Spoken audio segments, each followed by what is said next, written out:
종려주일인데 우리 주님이 십자가의 고난을 당하시기 위해서 예루살렘 성에 입성하시는 날이고, 그래서 한 주간을 보내시면서 금요일 이제 드디어 십자가 고난을 당하십니다. 어, 종려주일 설교를 하지 않고 저희가 요한복음을 강해해 나오는 중에 예수님이 빌라도 법정에서 신문 받으시는 그런 본문을 대하게 됩니다. 그래서 이 본문을 통하여서 네가 무엇을 하였느냐라고 빌라도가 예수님에게 물었던 이 물음을 설교의 제목으로 삼고 말씀을 증거하고자 합니다. 예, 이 설교에 연관이 되는 좋은 짧은 시간에 있어서 소개를 합니다. 용혜원 시인의 시입니다. 오늘 하루가 용혜원. 오랜 후에 오늘을 생각해도 후회가 없다면 얼마나 멋진 삶입니까? 삶의 순간순간이 아름다워야 우리들의 삶이 아름답습니다. 삶을 어둡게 살기보다는 빛 가운데 드러나게 살아야 합니다. 삶을 고통으로 만들기보다는 즐거움으로 만들어가야 합니다. 오늘 하루가 행복해야 내일이 행복합니다 하는 시입니다. 여러분은 어떻게 살아오고 또 무엇을 하십니까? 세월호 참사 몇 주년이에요? 예, 다가옵니다. 어, 배가 뒤집히고 그 안에 있는 수학여행을 떠났던 우리 고귀한 자녀들이 생명을 잃어갈 때에 나라의 통치자 대통령은 어디서 무엇을 하고 있었느냐? 이 문제로 인하여서 결국은 전 대통령이 탄핵까지 당했습니다. 도대체 그때 대통령은 7시간 어디에 있었느냐? 그런데 얼마 전에 고성에서 또 여러 영동 지역이나 여러 곳에서 산불이 났습니다. 그때 지금 현 대통령은 5시간 동안 어디서 무엇을 하였느냐 하는 것으로 야당이 물고 늘어지는 정치 상황을 저희가 직면했습니다. 네가 무엇을 하였느냐 하는 예수님에게 묻는 이 물음이 과연 우리가 그냥 지나가도 돼야 될 물음인가를 깊이 생각해 보는 시간이 되었으면 좋겠습니다. 오늘 본문을 보면 두 부분으로 되어 있어요. 28절에서 32절까지는 유대인들이 사내들인 공회 신문을 끝내고 빌라도 법정으로 예수님을 끌고 가 세워서 빌라도와 유대인들의 대면, 그리고 33절에서 38절까지는 빌라도와 예수님의 대면, 두 부분으로 되어 있어요. 예수님을 체포했습니다. 그리고 깊은 새벽에 안나스는 전 대제사장입니다. 그리고 현직 대제사장은 그의 사위 가야바입니다. 그런데 이들에게 끌고 가서 거기서 신문을 당하고 가야바에게 또 끌려가서 신문을 당하고, 다른 복음서에 보면 헤롯 왕 앞에까지 끌려갑니다. 그리고 빌라도 법정에 섭니다. 법은 두 가지 법이에요. 하나는 시행하는 법이 있고 시행하는 과정의 법이 있습니다. 이것이 절차법이라고 합니다. 절차법을 어기면 모든 것이 무효입니다. 그런데 유대인들은 예수님을 산헤드린 공회라는 법정에 세우는 과정에서 절차법을 무시한 불법을 자행합니다. 여러분, 당시는 로마 제국으로부터 속박을 받는 식민지였습니다. 유대인 나라가. 그래서 유대인 나라는 왕과 총독이 있습니다. 왕은 유대인의 왕이어야 되는데 당시에 헤롯 왕은 유대인이 아닙니다. 헤롯은 에돔 족속인데 그가 정치력이 뛰어난 사람이라 로마 황제 가이사에게 로비를 해서 이스라엘 나라가 자기 나라도 아닌데 왕이 되어서 이스라엘 나라를 상징적인 통치입니다. 그리고 실제적인 통치는 우리나라가 일제 36년 억압을 받을 때 조선 총독부가 세워지고 일본이 총독이 돼서 실제 고종 황제가 나라를 다스린 것이 아니라 총독이 나라를 다스린 것처럼 그런 정치 제도였습니다. 그런 상황 가운데서 빌라도가 총독으로 5번째 총독으로 부임을 한 겁니다. 그런데 이 산헤드린 공회가 있어요. 산헤드린 공회는 이스라엘 나라의 종교 최고 회의입니다. 그리고 법정이기도 해요. 그러나 나라를 잃었기 때문에 산헤드린 공회는 종교 단체이지 하나의 행정단체나 사법기관이 아니었어요. 그런데 산헤드린 공회에 지금 절차법을 무시하고 대제사장과 공의원들이 모인 산헤드린 공회에서 신문하면 돼요. 그런데 안나스에게 끌고 가고 가야바에게 끌고 가고 그것도 새벽에 이런 불법적인 방식으로 재판을 진행하다가 결국은 빌라도 법정, 로마 총독부 산에 있는 법정에 세웁니다. 사실 산헤드린 공회는 사형 판결을 할 수가 없어요. 그럼에도 불구하고 사형 판결을 한 예가 성경에 나옵니다. 스데반을 돌로 쳐 죽인 사건입니다. 이것은 바로 직결 심판을 한 거예요. 스데반 선고도, 스데반 재판도, 스데반을 처형한 것도 사실은 절차법을 무시한 불법이었지만, 그러나 총독부가 그거에 대해서 눈을 감아줍니다. 왜냐하면 민심을 생각해서 민심이 소란이 되어지고 이 로마 총독부가 통치하는 데 지장이 된다고 하면 눈 감아주는 거예요. 그렇다면 스데반을 돌로 쳐 죽인 것처럼 산헤드린 공회에서 예수님을 이 총독부 빌라도의 법정으로 세우지 않고 돌로 쳐 죽일 수가 있습니다. 그런데 왜 그렇게 하지 않았을까요? 그렇게 하지 않은 이유는 예수라는 이 사람이 3년 동안 엄청난 영향을 입힌 거예요. 사회에 큰 소요를 일으켰는데 그를 따르는 추종자들이 너무너무 많은 거예요.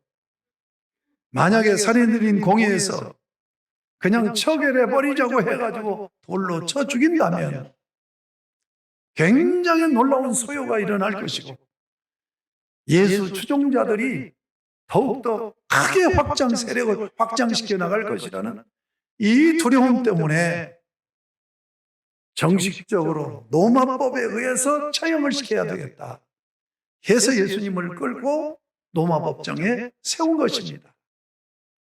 오늘 그 말씀을 보면 그들이 예수를 가야바에게서, 대제사장 가야바에게서 관정이니까 로마 지금 총독부 산하 내에 있는 법정입니다. 법정으로 끌고 갔으니 새벽이라 그들은 더럽힘을 받지 아니하고 유월절 잔치를 먹고자 하여 관정에 들어가지 아니하더라. 지금 이 기간이 유월절 축제 기간이에요. 예수님이 유월절 마지막 만찬을 즐기셨어요. 그리고 성만찬을 제정하셨어요. 자, 이 유월절은 유대인의 3대 명절 중에서 가장 중요한 명절입니다. 대축제일입니다. 해방절입니다. 그래서 이 절기가 8일 동안 지속이 돼요. 그러니까 지금 유월절 기간이에요. 그런데 이 명절에 이방인 법정에 들어간다. 이방인을 만난다, 대면한다. 이것은 내이법의 거룩을 거스린 죄를 저지르는 거예요. 그래서 법정으로 끌고 들어가게 해놓고는 자기들은 밖에 서 있는 거예요.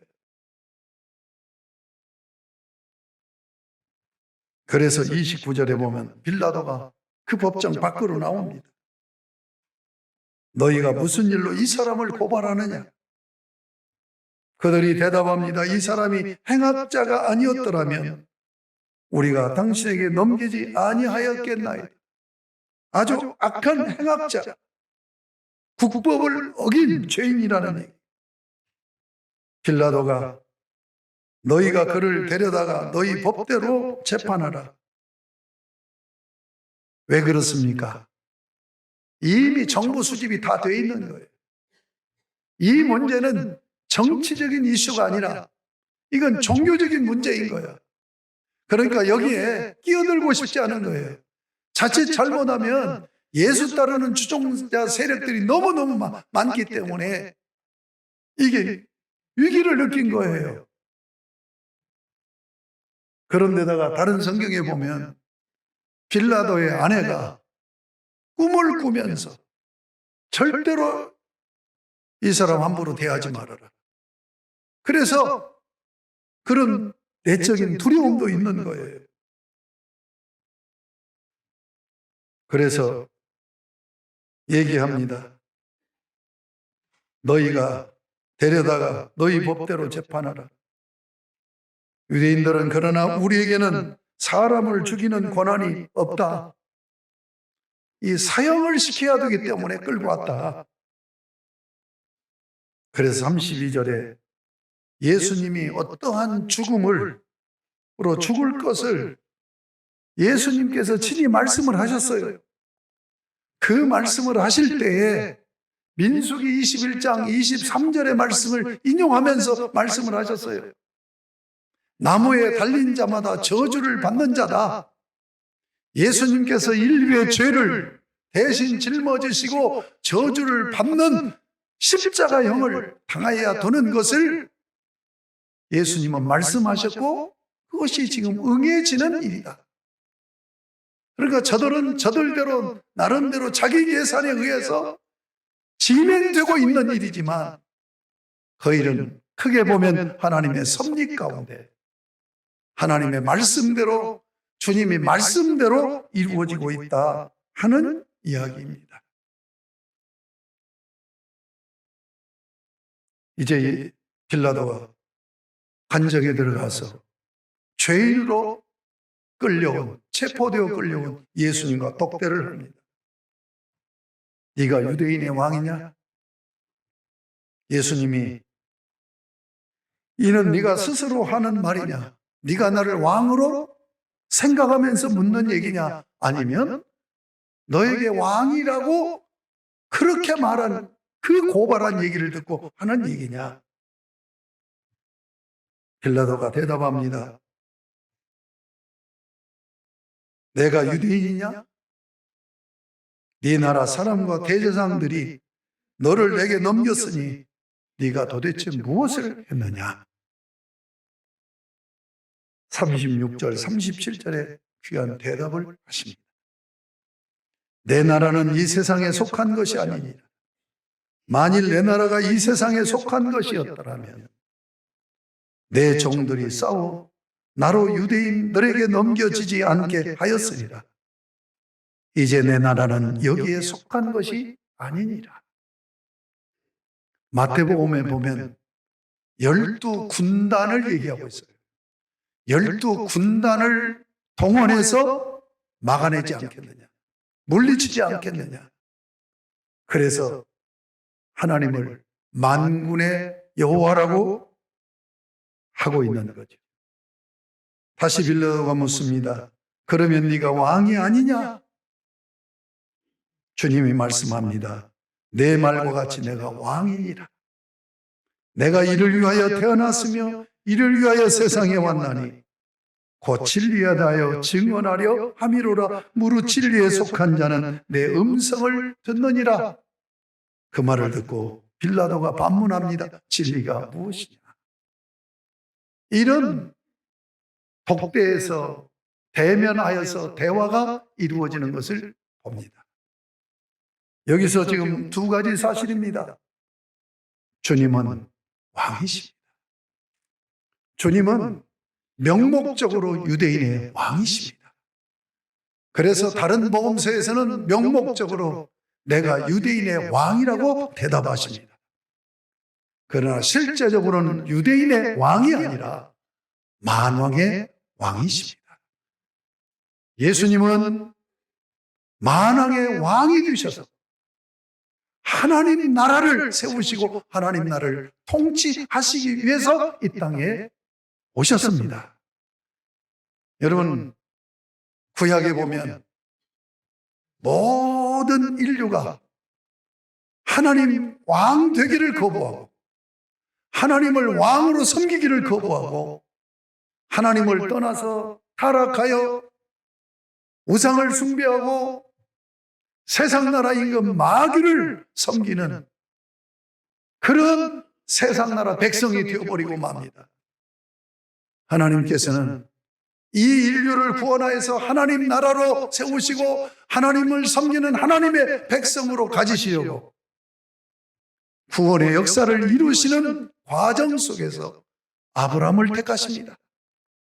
그리고 아브라함과 언약을 창세기 15장에서 맺으십니다. 언약을 맺으실 때 두 가지를 약속합니다. 하나는 씨를 약속하고 하나는 땅을 약속합니다. 여러분, 나라의 3요소는 주권, 백성, 영토 아닙니까? 씨를 약속하시는 것은 백성을 내시겠다는 것이고 땅을 약속하시는 것은 영토를 허락하시는 겁니다. 그러므로 아브라함과 약속하시면서 언약을 맺은 핵심은 하나님께서 한 나라를 세우겠다. 주권은 누가 가집니까? 그들에게 아브라함에게 약속하지 않습니다. 하나님께서 주권을 행사하는 한 나라를 세우겠다. 누구로? 아브라함의 후손으로. 때가 되었습니다. 시내산에 출애굽한 이스라엘 백성들과 함께 언약을 맺습니다. 이 언약을 통하여서 이스라엘 나라가 세워집니다. 이스라엘 나라는 어떤 나라입니까? 하나님을 예배로 섬기는 백성이 있는 나라. 그리고 하나님이 주권을 행사하는, 그래서 다른 주변 변방들은 다 왕이 있는데 이스라엘은 왕을 주지 않고 사사만 허락합니다. 왜요? 왕이 하나님이시기 때문입니다. 그래서 구약시대에 하나님께서는 이스라엘 한 나라를 세우셔서 온 인류를 구원하여 온 인류가 하나님을 섬기고 온 인류를 하나님께서 통치하는 그런 하나님 나라를 세우시겠다고 이스라엘 나라를 모델로 세워주신 거예요. 그런데 이스라엘이 하나님을 온전히 예배하고 섬기는 것이 아니라 혼합 종교에 빠지고 타락해버리고 맙니다. 하나님께서는 이스라엘을 멸망시킵니다. 기원전 586년에 바벨로니아 제국에 의해서 멸망을 당합니다. 그리고는 다시는 나라가 회복이 안 됩니다. 그러나 하나님께서는 다윗에게 다윗 왕국 언약을 허락하시고 이 다윗 왕국의 혈통에 의해서 왕권이 계속 지속되어지면서 나라가 영위될 것을 약속했습니다. 그래서 이스라엘 백성들은 종말의 구원자 메시아가 와서 망한 이 다윗 왕국을 다시 회복할 왕으로 오셔서 바로 로마 제국을 멸망시켜버리고 그리고 나라를 다시 회복시키고 독립시키고 그리고 이스라엘 나라를 세울 것으로 그렇게 기대하고 있습니다. 그런데 마태는 마태복음을 통하여서 너희가 기다리던 이 메시아는 다윗 왕국을 회복하는 왕으로 오신 분이다. 그래서 예수님께서 3년 동안 공생의 사역을 하시고 십자가에 달려 죽으시기 직전까지 네가 유대인의 왕이냐라고 집요하게 질문을 하고 있는 것입니다. 여러분, 그러나 우리 주님은 분명히 뭐라고 말씀하십니까? 내 나라는 이 세상에 있는 나라가 아니다. 내 나라는 이 세상에 있는 나라가 아니다. 분명히 말씀하고 있어요. 명목적으로는 구약의 이스라엘 나라를 회복하는 유대인의 왕인 것 같지만 실제는 하나님 나라를 건설하는 하나님 나라의 임금으로 오셨음을 천명하고 있는 것입니다. 그 다음에 37절에서 네가 무엇을 하였느냐는 이 질문에 대해서 이렇게 대답합니다. 내가 왕이니라. 내가 이를 위하여 태어났으며 이를 위하여 세상에 왔나니 이를 위하여 성육신하여 성탄하셨고 세상에 왔어요. 뭐를 위해서요? 곧 진리에 대하여 증언하려 함이로라. 무릇 진리에 속한 자는 내 음성을 듣느니라. 주님이 이 땅에 만왕의 왕으로 오셨는데 오셔서 3년 동안 하신 일이 무엇입니까? 진리를 증거하는 것이다. 그러니까 빌라도가 다시 묻습니다. 진리가 무엇이냐? 여러분, 진리가 무엇입니까? 요한복음 8장 31절에 보면 너희가 내 안에 거하고 내 말에 거하면 너희가 참 내 제자가 되고 진리를 알지니 진리가 너희를 자유케 하리라 라고 말씀했어요. 그리고 요한복음 14장 6절에서 내가 곧 길이요 진리요 생명이 나로 말미암지 않고는 아버지께로 올 자가 없느니라고 말씀하셨어요. 그런데 여러분, 진리가 무엇입니까? 진리를 아십니까? 사실 진리라는 이 단어 개념으로는 진리가 무엇인지를 알지 못해요. 저의 경우입니다. 교회를 다니고 신학을 하면서도 진리가 무엇인지를 명확하게 제가 알지 못하고 신앙생활을 했어요.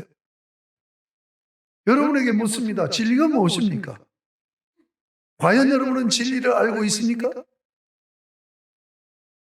자, 이 시간에 분명히 진리를 정리해야 됩니다.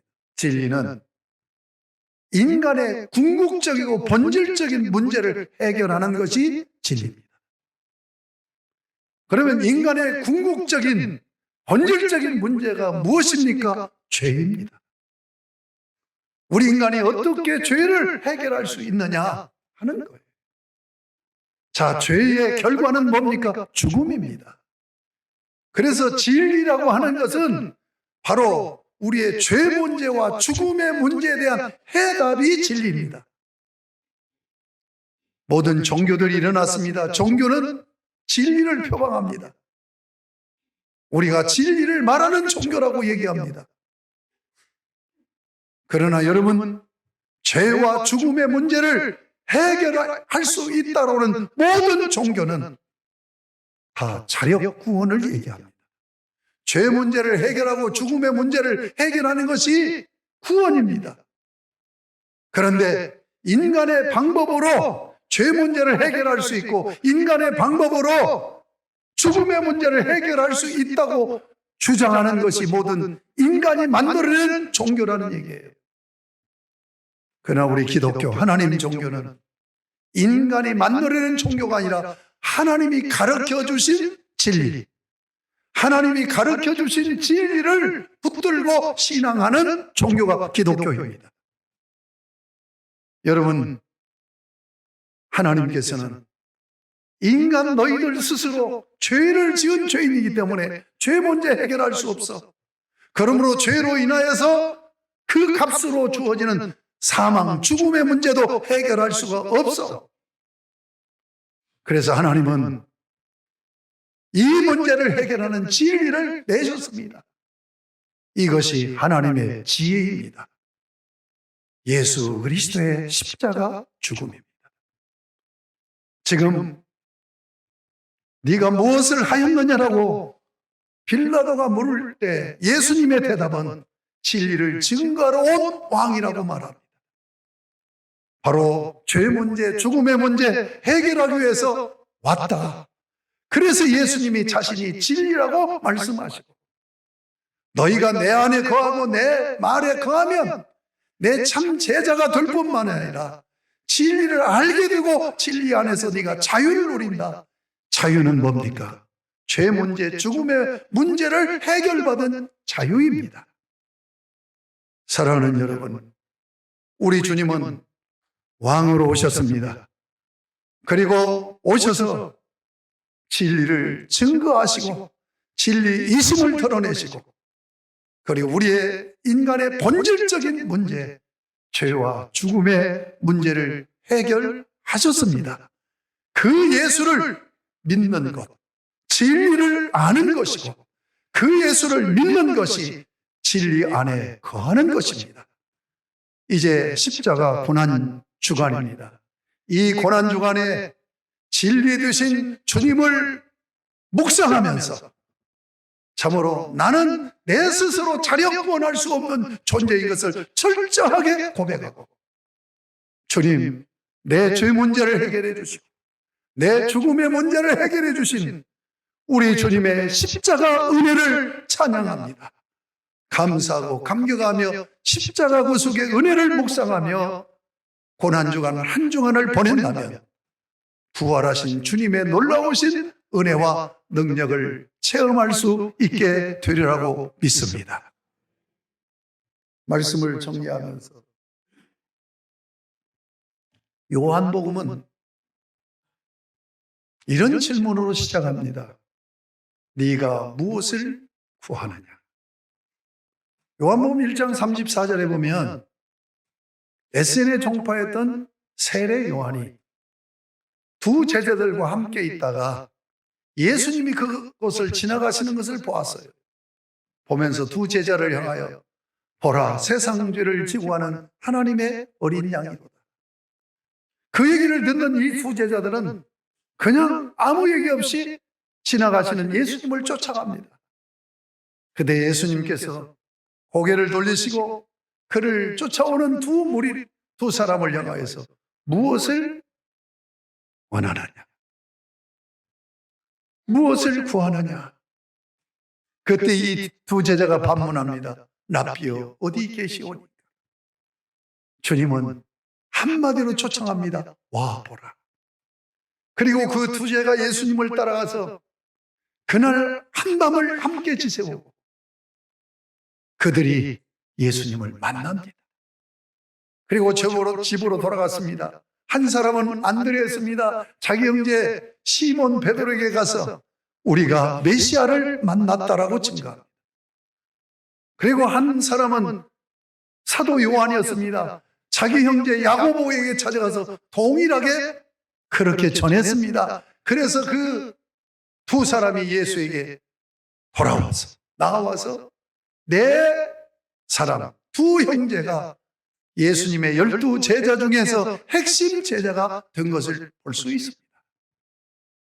자, 주님이 그를 향해 나오는 그들을 향해서 무엇을 구하느냐? 사실은 지금 저분이 메시아라고 그러니까, 저분이 세상주를 지구하는 하나님의 어린 양이라고 하니까 달려오지 않습니까? 그렇다고 한다면 네가 누구 찾니? 누구 만나기를 원해서 왔느냐? 이렇게 질문할 법도 한데 무엇을 원하느냐? 도대체 네가 나를 찾아온 이유는 뭐냐? 무엇을 원해서 나를 찾아왔느냐? 그때 이 제자들은 나는 당신을 통해서 무엇을 얻기 위해서 온 것이 아닙니다. 바로 당신 자신을 만나기를 원합니다. 나는 당신 자신을 알기를 원합니다. 그래서 이들이 예수의 제자가 되었습니다. 자, 이 대목으로 요한복음이 시작돼요. 그런데 요한복음이 맞춰지는 예수님이 십자가 고난을 지시기 전에 빌라도 법정에서 빌라도가 묻습니다. 네가 무엇을 하였느냐? 한번 생각해 보십시오. 이 질문을 빌라도가 예수에게 하고 있습니다. 과연 정당합니까? 사실은 반대로 예수께서 빌라도에게 네가 무엇을 하였느냐라고 물어야 되지 않겠습니까? 오늘 고난절기를 맞이하면서 우리 주님께서 무엇을 하였느냐는 이 질문에 대한 답변을 생각하면서 오늘 주님께서 이 말씀으로 나에게 너 나 만나고 무엇을 하였느냐? 라는 질문 앞에 직면하면서 자기 성찰을 하는 복된 기회를 가졌으면 좋겠습니다. 사랑하는 여러분, 우리는 소원으로 살아갑니다. 여러분이 예수 만나기 전까지는 어떻게 살았다 할지라도 예수 만나고 구원받은 여러분이라고 한다면 여러분은 무엇을 원하면서 신앙생활을 해왔습니까? 내가 무엇을 원하느냐는 이것으로 나의 가치가 결정되기 때문에 중요한 것입니다. 오늘 이 고난주간에 나는 주님 앞에 나와서 무엇을 원하고 지금까지 신앙생활을 해왔는가를 질문하는 한 주간이 되었으면 좋겠어요. 그리고 빌라도가 물었던 이 물음 앞에 서서 나는 지금까지 신앙생활하면서 무엇을 하였는가? 주님은 뭐라고 대답합니까? 진리를 증언하였다. 다시 해서 복음을 전하였다. 여러분, 예수 믿고 구원받았다고 하면서 신앙생활을 해나온 여러분의 삶을 반추해 보세요. 과연 나는 무엇을 하고 살아왔는가? 복음을 증거하고 진리를 드러내는 그런 삶을 살았는가? 주님은 끝까지 올곧게 사명의 길을 걸었는데 나는 사명을 작아가면서 신앙생활을 해왔는가? 아니면 기복주의 신앙으로 내가 예수 믿는 것은 예수 믿어서 복 받으려고 하는 그런 의도 때문에 신앙생활을 해왔는가를 깊이 성찰하는 고난주간의 한 주간이 되어진다면 여러분은 큰 전환점을 겪는 복된 기회가 될 것이라고 믿습니다. 다시 한번 질문합니다. 무엇을 원하십니까? 그리고 무엇을 하며 살아왔고 살아가시겠습니까?